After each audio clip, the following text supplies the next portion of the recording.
Here in Houston, it can be really hot, and our garage doors and our garage door springs and all the parts actually within the garage door system can be affected. I've asked a garage door expert, a good friend of mine, Adam Greer from EzLiftGaragesDoors, to join me here on the program today to talk about what the heat in this part of the country can do to our garage doors. Adam, how are you?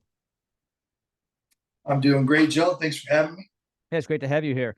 I've known you for a long time. You've been doing this for decades and decades. You're actually my garage door guy. You install great garage doors. So you're definitely the go-to guy when I've got some questions. So here at the radio program, questions cross the desk. How does the heat affect the springs and the other garage door components? Well, that's an interesting question, and there's a lot of answers there.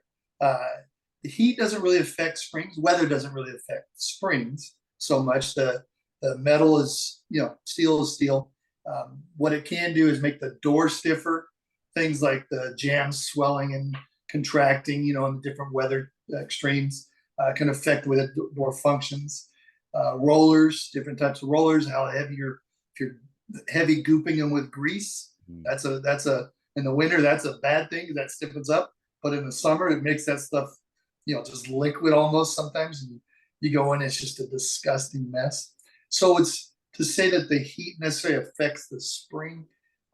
Cycle life is cycle life, and but keeping things maintenance and using the proper grease for the spring, for the rollers, things like that. That's what matters in the heat. You don't want the thick axle grease stuff. You want some non cakey type grease.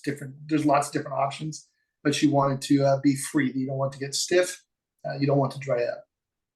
Yeah, so really the answer to the question is keep your garage door system. I like to call it a system because it's not just the door. There's rollers and there's cables and there's the track and there's a spring and it goes on and on. The whole system needs to be maintained, right? Yes. Yeah, there's bearings, there's bearing plates, the rollers have bearing, lots of parts. All the hinge barrels need to be lubricated. There's a lot of maintenance, yes. Isn't the garage door much like a car where someone says, I get 300,000 miles out of my cars because I maintain them over time? Isn't it true for a garage door? Because those panels, they'll last forever, right? As long as they're Yeah. taken care of.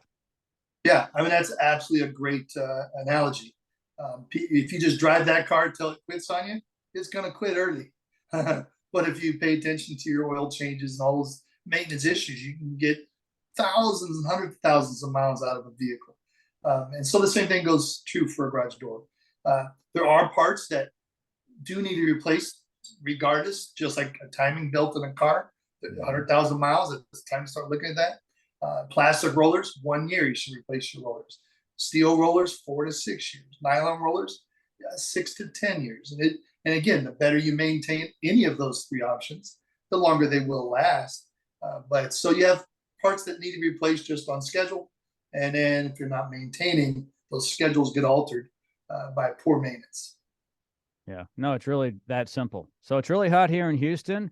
The overall thing to do is to basically keep it maintained, regardless of how hot or cold it is in your garage. Adam, thank you so much for joining me today on the program. I really appreciate it. My pleasure. Thanks for having me. All of Adam's information is located in the description of this podcast.